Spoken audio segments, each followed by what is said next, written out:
Olá pessoal, comandante Leonardo Matos aqui, Conexão Geo número 243, hoje sexta-feira, 14 de julho de 2023, trazendo para vocês aí os fatos mais importantes da semana na geopolítica internacional. E lembrando a todos, aqueles que ainda não seguem o canal, sigam lá no YouTube, compartilhem com seus amigos, etc. Deixem comentários, sempre ajuda a impulsionar o canal. Estamos no YouTube, estamos no Spotify, Apple Podcast e também não esqueçam que temos a página do Conexão Geo no Instagram, onde tenho postado diariamente notícias da geopolítica internacional e também quase diariamente o Minuto Conexão Geo, aquele minutinho de vídeo que faço falando do fato mais importante do dia. Bom, tema da semana, sem sombra de dúvida, a reunião de cúpula da OTAN que aconteceu na Lituânia. Lembrando a vocês, Lituânia é um país báltico, fez parte da União Soviética até 1991, ou seja, muito próximo ali de São Petersburgo, né, fronteira com a Rússia. E da reunião de cúpula, eu anotei alguns pontos para trazer para vocês da declaração final. A declaração final, obviamente, muito focada na ameaça da Rússia, acusando a Rússia em função da invasão da Ucrânia, da guerra da Ucrânia. Isso aí já era mais ou menos previsto. Coisas interessantes também que a Ucrânia ela ganha um status preferencial na adesão a membro da OTAN, mas ainda não foi aprovado, né? Ou seja, teve um acordo, vai ser criado um conselho OTAN-Ucrânia, foi criado durante a reunião um conselho Ucrânia-OTAN, mas a Ucrânia, digamos assim, o Zelensky participou, inclusive, dos 2 dias de reunião e ficou um pouco aí decepcionado com o resultado, esperava aí um avanço maior. Mas obviamente, não tem condições da Ucrânia entrar para a OTAN agora, no meio do conflito. Seria uma exposição, um risco muito grande para a OTAN, porque o artigo 5º da Constituição da OTAN diz que qualquer país membro da OTAN, se atacado por um terceiro país, os outros países vão ter que defender. Ou seja, seria uma guerra declarada entre OTAN e Rússia, né? Atualmente, como vocês sabem, os países da OTAN fornecem armas para a Ucrânia, mas não enfrentam diretamente a Rússia nesse conflito. Outro ponto que chama atenção também na declaração final, fala de China, obviamente pressão dos Estados Unidos, mas com alguma cautela, né? Menciona a China como problema, mas também como possibilidade de entendimentos, principalmente em questões de interesse comum. Ou seja, os Estados Unidos tentando forçar China para a OTAN, mas países da Europa ali segurando, porque sabem da importância da China em termos de economia para os países europeus. E falando de Estados Unidos forçar a barra, né, acabaram convidando o chefe de Estado, vejam bem como a influência dos Estados Unidos na OTAN é poderosa. Chefe de Estado do Japão, Coreia do Sul, Austrália e Nova Zelândia participando das reuniões da OTAN, tirando foto, dando entrevista, ou seja, tentando levar a OTAN claramente lá para a Ásia, nesse movimento de contenção estratégica contra a China. Achei isso bastante interessante, também quis trazer aqui para vocês. Na declaração final, chama a atenção, teve 2 artigos ali sobre Irã, obviamente, criticando o Irã pelo seu programa nuclear, pelo fato de estar fornecendo armas para a Rússia, criticando a Bielorrússia pela parceria com a Rússia e criticando a Coreia do Norte. Então, Irã, Bielorrússia e Coreia do Norte claramente criticados, obviamente, além de Rússia e do que eu comentei sobre China.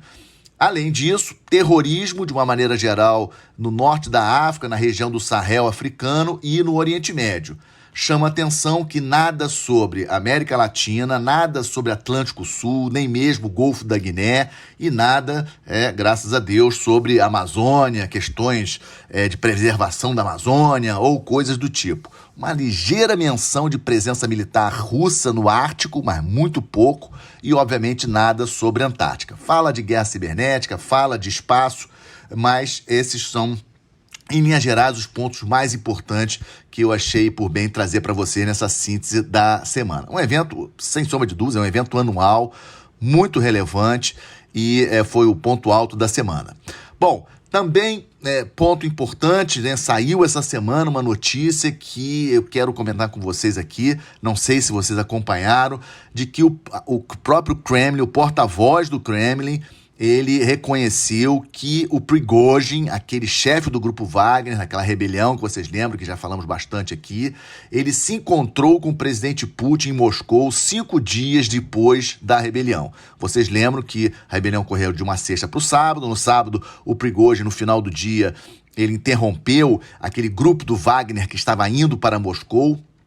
O Prigozhin estava na cidade de Rostov, no sudoeste da Rússia, e ele saiu de lá, pegou um avião e aparentemente iria para a Bielorrússia. E agora sabemos que 5 dias depois disso, ele estava em Moscou com seus principais comandantes conversando com Putin. A impressão que eu tenho é que realmente o Prigozhin tem relações estreitas com Putin. Ele quis sim dar um golpe, quis sim tirar o ministro da Defesa, principalmente o ministro da Defesa e o chefe de Estado-Maior das Forças Armadas da Rússia das suas posições, pressionar o Putin nessa direção. Ele não estava sozinho, eu estou convencido disso. Temos aí vários indícios nessa direção. O general Surovik, que chegou a comandar as forças ucranianas, as forças russas lá na Ucrânia, sumido, deu uma declaração muito rápida no dia da rebelião, dizendo para a rebelião acabar, mas parecendo já estar assim, feito sobre preso, inclusive, mas obviamente isso não mostrou dessa forma clara, mas não foi uma declaração aberta do Surovik, claramente não foi, e ele não apareceu mais. Então, sem sombra de dúvidas, alguns generais russos estavam sim apoiando essa rebelião do Prigozhin, só que quando o Prigozhin percebeu que não tinha outros apoios, talvez no campo político, talvez no campo econômico de oligarcas russos, ele acabou retrocedendo, conversou com Putin e não sabemos mais do Prigozhin. O Prigozhin não apareceu mais, não se sabe exatamente onde ele está, né? Então é uma situação ainda muito nebulosa. E a novidade na semana, falando de rebelião na Rússia, o general Ivan Popov, que era comandante de uma unidade importante ali na região de Zaporizhzhia, no sul da Ucrânia, foi destituído da sua posição por comentários contra o general Shoigu, ministro da Defesa, e o general Gerasimov, chefe de Estado-Maior das Forças Armadas. Ou seja, mais um general, dessa vez um general, né? O Prigozhin não era um general, era chefe de um grupo aí de mercenários, mas um general claramente criticando o comando das Forças Armadas, e o Popov sumiu, né? A informação que temos aí pelas redes sociais, Twitter, etc., Telegram, é que não se sabe agora mais onde o Ivan Popov está. Ele, quarta-feira, foi destituído da sua posição no comando da unidade russa lá no sul da Ucrânia, e para mim é uma demonstração clara de que, como eu falei, o Prigozhin não estava sozinho na decisão da rebelião dele, e de que dentro das Forças Armadas russas há sim problemas sérios. Agora, o tamanho desses problemas, o que isso vai influenciar no avançar do conflito, muito difícil da gente precisar. A Ucrânia tem feito ganhos pontuais nessa contraofensiva dela, nada de grande e relevante que a gente possa trazer aqui para vocês, mas a Ucrânia tem avançado. E a reunião dessa semana lá da OTAN, promessas aí de armamentos, de fornecimento de mísseis, fornecimento de novos armamentos para a Ucrânia. Vamos seguir acompanhando a evolução desse conflito. Relembro, conflito mais importante da Europa desde o final da Segunda Guerra Mundial. Não é algo secundário, sim, temos que acompanhar. E só um detalhe em função dessa questão que também está me preocupando. Segunda-feira agora, dia 17, expira aquele acordo de grãos que permitia a saída de navios transportando cereais dos portos ucranianos. Vocês lembram disso? Esse acordo foi estabelecido entre Rússia, Ucrânia, intermediado pela ONU e Turquia. Esse acordo foi estabelecido, foi assinado em julho do ano passado, e ele vai expirar agora, segunda-feira. A Rússia está impondo várias questões, todas essas sanções econômicas e bloqueios que a Rússia está tendo no sistema financeiro internacional. A Rússia quer a liberação disso para poder liberar os navios. Por enquanto, o preço, o index price do Food Index Price da FAO, estão até baixos na média dos valores desse índice de preços. Ele está até abaixo da média de 2021, ou seja, antes do conflito. Sabemos que o pico desse índice de preços mundiais, né, de alimentos chegou em junho do ano passado. O pico na história em termos desse índice foi em junho do ano passado, e o valor atualmente está baixando, tem baixado nos últimos meses. Vamos ver se realmente segunda-feira não for renovado esse acordo, para onde esse índice pode ir, causando uma preocupação global. Vamos agora, então, para a parte do Estamos de Olho, né? Fazendo alguns temas aqui de uma maneira geral, que acho importante para vocês. Primeiro, né, hoje, na verdade, né, 14 de julho, já está acontecendo lá em Paris o início das comemorações do 14 de julho, uma data importantíssima na história francesa, e o país homenageado, o grande homenageado é o primeiro-ministro Narendra Modi da Índia. Vejam, mais uma vez, vocês lembram que algumas semanas atrás o Narendra Modi foi recebido com honras, né, com pompa e circunstância lá nos Estados Unidos, 3 dias de grandes eventos nos Estados Unidos, homenageando o Narendra Modi, e agora na França. Vejam como a Índia está sendo cortejada pelos países da OTAN, Estados Unidos, França. Índia é um país importantíssimo do sistema internacional, ultrapassando agora este ano a China em termos de população, com uma média de idade da população indiana baixa, ou seja, aí, com muitos anos pela frente aí, de crescimento populacional da Índia, e com um primeiro-ministro que tem feito aí um trabalho em termos na área econômica e também na área militar, estratégica, um programa espacial de ponta, desenvolvimento da indústria de defesa da Índia. Eu tenho sempre falado que o Brasil precisa estreitar relações com a Índia. Já é a 5ª maior economia do planeta, ultrapassou França, ultrapassou Reino Unido, com previsão de ser a 3ª maior economia do planeta em 2030, ultrapassando a Alemanha e Japão. Então, Narendra Modi, grande homenageado à Índia, grande homenageada hoje no desfile que vai ocorrer daqui a pouco lá em Paris. Outro ponto que trago para vocês, está me preocupando bastante, a grande seca no Uruguai. Para vocês terem uma ideia, casos já narrados de amigos lá de Montevidéu de água salgada saindo pela torneira. É nesse padrão que está a situação de Montevidéu, capital do Uruguai. O reservatório que abastece Montevidéu apenas com 3% da sua capacidade, ou seja, eu acho uma questão crítica, né? As pessoas comprando água a preços aí absurdos, né? E temos que acompanhar a situação do nosso amigo aqui, vizinho, o Uruguai. E também, falando de América do Sul, o presidente eleito do Paraguai, o Santiago Pena, essa semana visitando Taiwan.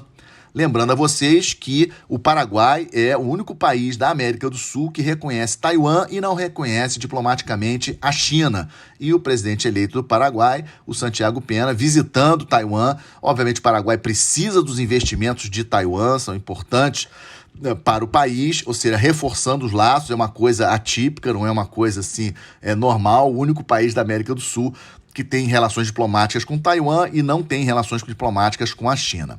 E o terceiro ponto desse Estamos de Olho essa semana, no último sábado, Portugal substituiu o navio de patrulha da Marinha Portuguesa que apoiava a Guarda Costeira de São Tomé e Príncipe, lá no Golfo da Guiné, o navio da República Portuguesa Zaire. O Zaire ficou 5 anos lá em São Tomé e Príncipe, operando com a Guarda Costeira de São Tomé e Príncipe, apoiando São Tomé e Príncipe, um país muito pobre da África, um país que tem uma Guarda Costeira, Forças Armadas muito pequenas, uma economia muito pequena, mostrando aí a visão estratégica de Portugal de estar sim presente nas suas ex-colônias, especialmente Golfo da Guiné.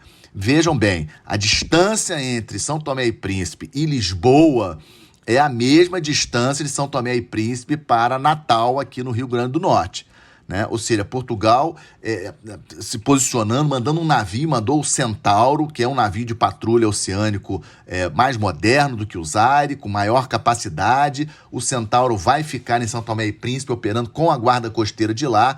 Não tem ainda um prazo de quantos anos isso vai durar, esse acordo. E para vocês verem a importância desse acordo para Portugal, o próprio comandante da Marinha Portuguesa, o almirante Gouveia de Mello, inclusive aí muito famoso lá em Portugal pela atuação dele no gerenciamento do Covid lá no Portugal, ele é considerado aí um herói em Portugal. O almirante Gouveia de Mello estava presente nessa troca do Zaire pelo Centauro no final de semana passado. Qual é a mensagem aqui? Portugal sabendo o que quer no seu entorno estratégico, escolhendo, priorizando os países de língua portuguesa, países da CPLP. E falando de CPLP, já adiantando um tema que vou falar mais lá para frente, dia 27 de agosto, encontro dos presidentes dos países da CPLP e previsão, inclusive, de presença do presidente brasileiro lá em São Tomé e Príncipe. Então, quis trazer para você essa notícia de Portugal. Estamos de olho nessa presença portuguesa nesse país muito pobre, muito pequeno, mas que tem uma posição estratégica em relação ao Golfo da Guiné bastante interessante. E fechando, como sempre faço, boas notícias, o início da primeira expedição brasileira no Ártico. Chegaram a Oslo no dia 9 de julho, os pesquisadores brasileiros da Universidade de Brasília e também da Universidade Federal de Minas Gerais, que já chegaram agora, chegaram ontem em Svalbard e vão ficar por lá nas próximas 2 semanas, fazendo pesquisas em várias áreas, e é a primeira expedição oficial do Brasil ao Ártico. Lembrando a vocês que o arquipélago de Svalbard, ele pertence à Noruega, mas é o único lugar do Ártico onde outros países podem, com mais facilidade, fazer pesquisa, especialmente aqueles que aderirem ao Tratado de Svalbard. Eu vou explicar um pouco mais sobre essa expedição brasileira no Ártico e da importância do Brasil estar presente lá no próximo Conexão Geo. Com isso, fecho mais essa edição, Conexão Geo 243, pedindo a você, mais uma vez, que compartilhe se gostou, deixe o seu like, deixe o seu comentário e desejando a todos um excelente final de semana. Fiquem com Deus, até a próxima semana.